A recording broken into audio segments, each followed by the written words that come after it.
I've been away for a couple of weeks, just now getting back into Alberta politics. One of the big issues, of course, is the Alberta government's legal action involving about $2 billion worth of power contracts and some of Alberta's biggest electricity companies.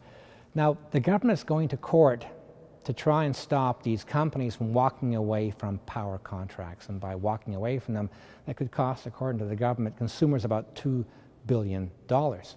But one of the big unanswered questions here is why the government didn't know these companies were going to go ahead and try and get out of these contracts. Because the government changed some of its laws last year involving carbon levies on large emitters, and that, it seemed, triggered a clause in those contracts allowing these companies to potentially walk away from them. So the question is, why didn't the government know this was going to happen? Why is it now reacting after the fact? Why didn't it know this clause existed? And this is one of the big unanswered questions here.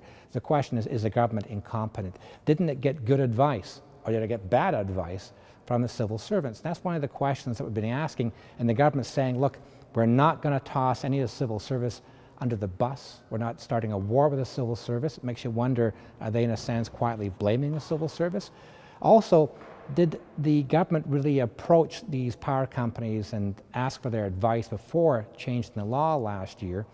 The government said it did approach them. The company said the government didn't really approach them. There was no real frank and open discussion about what would happen if the government changed its laws on the carbon levy and what that means in terms of these contracts.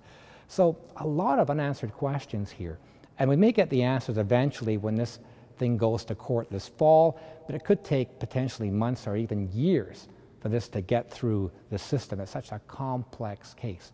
At the end of the day, the only people making money off this will be the lawyers. I'm Graham Thomson with the Edmonton Journal.